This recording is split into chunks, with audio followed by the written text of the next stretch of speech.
నేడు తెలంగాణ రాజకీయ యవనిక పైన కొత్త తార ఉదయించింది అని చెప్పాలి. అది ఎవరో కాదు, మన మాజీ ముఖ్యమంత్రి, ఈ తెలంగాణకి జాతిపితగా కొనియాడబడే కేసీఆర్ గారి తనయ కల్వకుంట్ల కవిత గారు. విద్యాధికురాలు, మరి సంపన్న వర్గాల్లో నుంచి వచ్చిన వారు. 5 సంవత్సరాల పాటు పార్లమెంట్ సభ్యురాలుగా పనిచేశారు. నిజామాబాద్ నుంచి 5 సంవత్సరాల పాటు ఎమ్మెల్సీగా పనిచేశారు. ఉద్యమ సమయంలో పనిచేశారు. తెలంగాణ జాగృతి పేరుతో ఆమె ప్రపంచవ్యాప్తంగా తెలంగాణ వాదులందరికీ సుపరిచితమైన పేరు కల్వకుంట్ల కవిత గారు. ఈ కవిత గారు రాజకీయాల్లోకి రావటం కొత్త కాదుగా, రాజకీయాలు కొత్త కాదు. ఆమె కొత్తగా రాజకీయ పార్టీ ఎందుకు పెట్టాల్సి వచ్చింది అనేది ఒకసారి సింహావలోకనం చేసుకోవాలి. దీనికి కారణం ఏంటంటే, భారసాలో కొంతమంది తోడేళ్లుగాను గుంటనక్కలుగాను మారి నాకు వ్యతిరేకంగా మొదటి నుంచి పనిచేస్తున్నారు అనేది కవిత గారి మెయిన్ ప్రధానమైన పాయింట్. భారస గతి తప్పుతుంది అంటే బాపు అంటుందా అనే తండ్రిని, భారస గతి తప్పుతుంది, ఈ గతి తప్పిన భారసాని గాడిలో పెట్టాలి, అనేకమైన హెచ్చరికలు చేశాను అంటే, అధికారంలో ఉన్న 10 ఏళ్ల కాలంలో ఆమె ఏం హెచ్చరికలు చేశారో బయటికి రాలేదు. కానీ మరి ఢిల్లీ మద్యం కేసులో ఆమె జైలుకి వెళ్ళి వచ్చిన తర్వాత మాత్రం చాలా తీవ్రమైన ఆరోపణలు భారస అధినాయకత్వం మీద, అంటే కేసీఆర్ గారి మీద డైరెక్ట్గా ఆ రోజుల్లో చేయలేదు. కానీ నేడు తను సొంతంగా పార్టీ పెట్టుకుంటున్న సమయంలో మాత్రం చేశారు. ఈ పార్టీ వెనుక, ఆమె ఈ రాజకీయ పార్టీని పెట్టడానికి వెనుక ఎవరు ఉన్నారు, ఎవరు లేరు అనేది కూడా కొంత మనం చర్చించుకోవాల్సిన అవసరం ఉంది. ప్రధానమైన కారణం, తనకంటూ ఒక ఉనికి, ఒక ప్లాట్ఫామ్ కావాలి అనేది ఒకటి ఎప్పటి నుంచినో నిర్ణయం చేసుకున్నారు.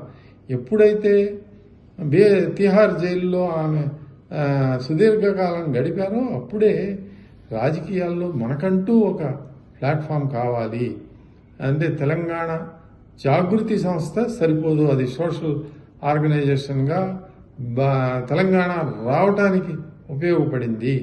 ఇక్కడ మనకి ఇప్పుడు రాజకీయ నాయకులు ఇప్పటికిప్పుడు ఎవరు కూడా నా దగ్గర చేరరు. కాబట్టి ఎవరిని టార్గెట్ చేయాలి అనే అంశం మీద పూర్తి క్లారిటీతో ఉన్నారు. కాంగ్రెస్ పార్టీ అధికారంలో ఉంది కాబట్టి అక్కడి నుంచి ఎవరు రారు ప్రస్తుతం. మరి భారస ప్రధాన ప్రతిపక్షంగా ఉంది. మరి తను పుట్టి పెరిగిన పార్టీ కాబట్టి ఆ భారస నుంచి నా దగ్గరికి ఇప్పుడు వచ్చే వాళ్ళు ఎవరు ఉండరు. కానీ నెగ్లెక్టెడ్ పీపుల్ ఎవరు? ఉద్యమకారుల్లో, అంటే ఉద్యమకారులు ప్రతి ఊర్లో, గ్రామాన, పల్లెలో ప్రతివాడు ఉద్యమకారుడు అని. ఎందుకంటే తెలంగాణ గళం విప్పిన ప్రతివాడు ఉద్యమకారుడు.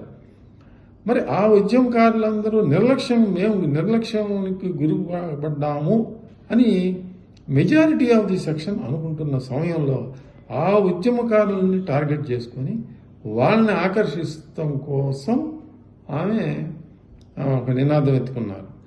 ఉద్యమకారులకి సంక్షేమానికి ₹1 నేను ఇస్తాను, ఉద్యమకారులందరికీ కూడా తెలంగాణలో అమరులైన ఉద్యమకారులకి ₹1 ఇస్తాను, ఉద్యమకారుల సంక్షేమమే నా లక్ష్యం అని కూడా ఆమె ప్రకటించారు.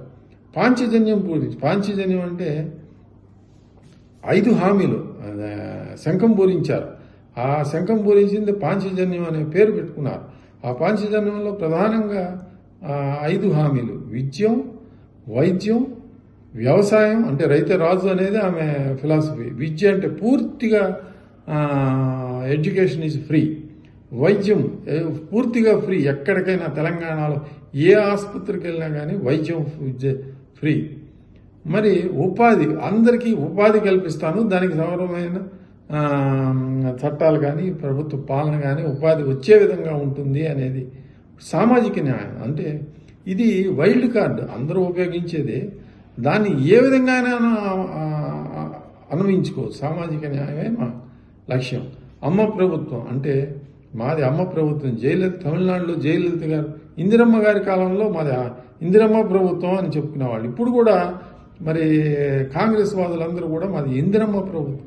ఇప్పుడు తను కూడా తెలంగాణ ఉద్యమ నేపథ్యం నుంచి వచ్చిన వ్యక్తి, తెలంగాణ ఉద్యమ నేత కుమార్తె. మరి ఆ నేపథ్యం ఉంది కాబట్టి తెలంగాణ వాదులందరికీ కూడా ఒక తెలంగాణ తల్లి అనే విగ్రహాన్ని అన్ని చోట్ల ప్రతిష్టాపించిన విషయం అందరికీ తెలిసింది. ఇప్పుడు అదే నేపథ్యంలో అమ్మగా కొత్త అవతారం ఎత్తారు కల్వకుంట్ల కవిత. చాలా యంగ్ కాబట్టి నేను అందరికీ సహజంగా ఎవరైనా ఒప్పుకుంటారండి, దానికేం పెద్ద ఇష్యూ కాదు. అది పాజిటివ్ అంశమే. కల్వకుంట్ల కవిత గారికి ఆ విషయం పాజిటివ్ అంశమే. ఇక్కడ పేరు తెలంగాణ రాష్ట్ర సేన.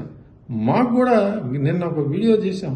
దానిలో తెలంగాణ టీపీఎస్ అనే, అంటే గతంలో టీపీఎస్ అనే ఒక రాజకీయ పక్షం ఉండేది, అదే పేరును వాడుకుంటారా అనేది మాకు వచ్చిన సమాచారం. తెలంగాణ రాష్ట్ర వికాస సమితి, ప్రజా వికాస సమితి అని ఇలా పేర్లు హోర్డింగులు కూడా పెట్టడం జరిగింది. కానీ చాలా అనూహ్యంగా టీఆర్ఎస్ తెలంగాణ రాష్ట్ర సమితి తెలంగాణని తీసుకువచ్చిన రావటంలో, ప్రత్యేక రాష్ట్రం కావడంలో ప్రధానమైన భూమికను పోషించిన పార్టీ ఉద్యమ పార్టీ. ఆ పార్టీ పేరుని కేసీఆర్ గారు మార్చేశారు భారసాగా. నేను జాతీయ నాయకుడిని అయిపోతాను అని చెప్పి మహారాష్ట్రలో ఆఫీసులు, పంజాబ్లో ఆఫీసులు, తమిళనాడులో ఇలా అన్ని చోట్ల ఆయన ఆఫీసులు పెట్టుకుంటా వెళ్ళిపోయారు. భారస పేరు కూడా తెలంగాణ అనే పదాన్ని తొలగించారు. ఆ తొలగించిన నేపథ్యంలో కల్వకుంట్ల కవిత గారు ఒక హింట్ కూడా ఇచ్చారు. తెలంగాణ రాష్ట్ర సమితి అనే పేరు ఖాళీగా ఉంది, ఎవరైనా తీసుకోవచ్చని. కానీ ఆ రాష్ట్ర సమితి అనే పేరుని మరి లీగల్ ఇష్యూస్ ఏమైనా వస్తాయేమోనని ఆమె దాని పేరు ఎత్తకుండా ఇంగ్లీష్లో TRS, short form TRS, Telangana Rashtra Sena అనేది వచ్చేటట్టు పెట్టుకున్నారు. ఇక కలర్స్, పార్టీ అన్న తర్వాత కలర్స్ ఉండాలి కదా. ఆ కలర్స్ ఎంచుకున్న నేపథ్యంలో కూడా చాలా ఆసక్తికరంగా ఉందనే చెప్పాలి. పసుపు ఎక్కడి నుంచి, వీళ్ళందరూ కూడా స్త్రీలకు పసుపు అనేది చాలా, పసుపు రంగు అనేది చాలా ఇష్టమైంది. తను స్త్రీ కాబట్టి ఆ పసుపుని ఎంచుకుంది. రెండవది, తన తండ్రి కూడా తెలుగుదేశం పార్టీ నుంచి రావటం జరిగింది. తెలంగాణ నాయకుల్లో ఉన్న వాళ్ళందరూ కూడా ప్రస్తుతం అధికారంలో కాంగ్రెస్లోను మరి భారసాలోనూ ఉన్న ప్రధానమైన నాయకులందరూ కూడా తెలుగుదేశం పార్టీ నుంచి వచ్చిన వాళ్ళే.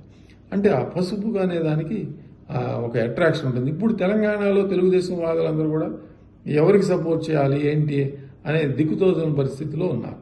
మరి వాళ్ళకి ఒక రీహాబిలిటేషన్ రాజకీయ పక్షంగా ఇది ఉపయోగపడుతుందా అంటే, ఇంట్రెస్ట్ పాలసీ కింద వాళ్ళలో కొంతమంది నాయకులు ఏమన్నా వస్తారా అనేది కూడా వేచి చూడాల్సింది. ఆ పసుపు అనే దాన్ని తెలంగాణలో పసుపు బోర్డు కూడా నిజామాబాద్ ఆమె కేంద్రంగా రాజకీయాలు చేశారు. అక్కడ ఓడిపోవడం జరిగింది ధనపూరి అరవింద్ గారి మీద. మరి ఆ పసుపు బోర్డు, ఆ పసుపు సెంటిమెంట్ ఉందా, ఇవన్నీ కలిపి ఉన్నాయా అనేది కూడా పరిశీలించాల్సిన అంశం. ఇక ఆకుపచ్చ రంగు మరి రైతులకి చిహ్నం. ఈమె ప్రధానమైన పాంచజన్యం హామీల్లో వ్యవసాయం రైతే రాజుగా చేస్తాను అనేది ఒకటి ఉంటుంది. ఆ గ్రీన్ కండువాలు కప్పుకోవచ్చు, పసుపు గ్రీను బార్డర్ ఉన్న కండువాలు వాళ్ళు వేసుకుంటూ ఉంటారు ఇక రాబోయే రోజుల్లో. ఇక బ్లూ అనే బ్లూ కూడా వాళ్ళు పెట్టుకున్నారు కలర్. ఆ బ్లూ నీలం రంగు అంబేద్కర్ గారు ఎప్పుడు కూడా బ్లూ కోట్లో మీకు దర్శనమిస్తూ ఉంటారు. ఆయన ఏ విగ్రహం చూసినా కానీ మీకు బ్లూ రంగులో ఉంటుంది. బహుజన సమాజ్ పార్టీ కానీ అంబేద్కరిస్టులు అందరూ కూడా బ్లూ కలర్ అనే దాన్ని ఇష్టపడతారు. అదే అందుకోసమని బడుగు బలహీన వర్గాలని ఆకర్షించడం కోసం బ్లూ అని.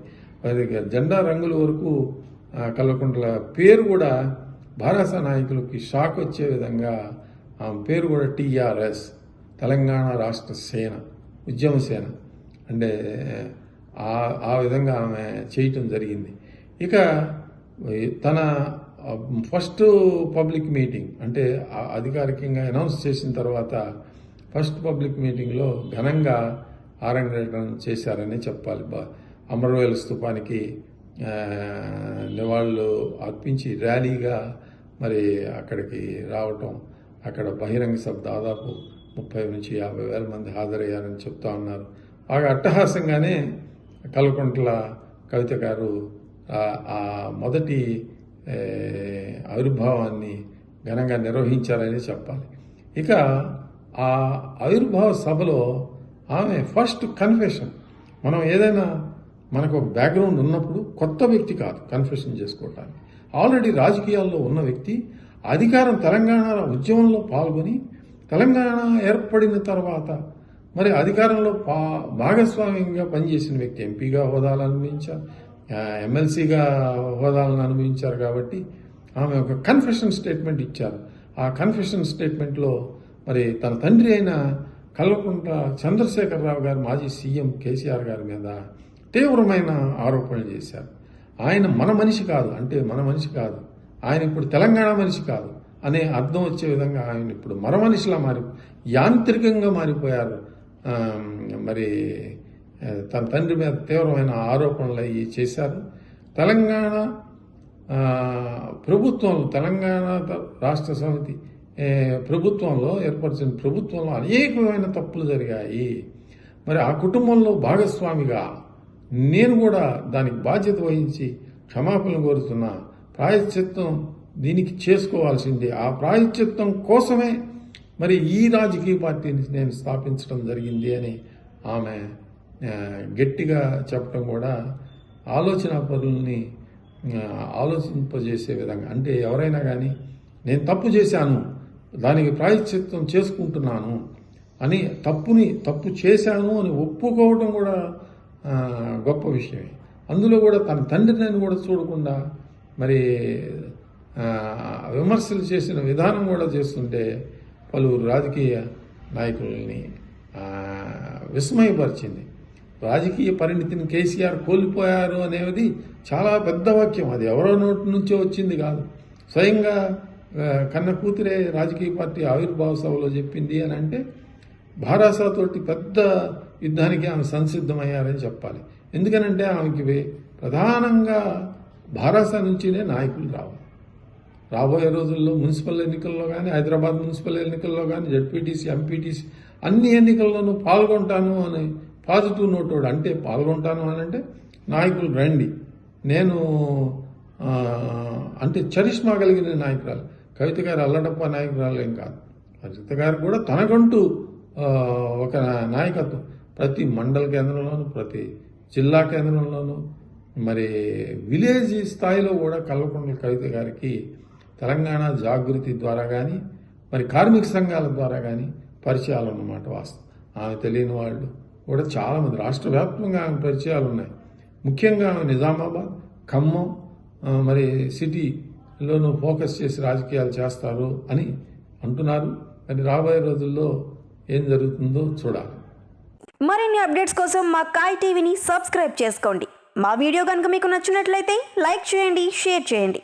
మీ విలువైన అభిప్రాయాలను కామెంట్ బాక్స్లో తెలియజేయండి.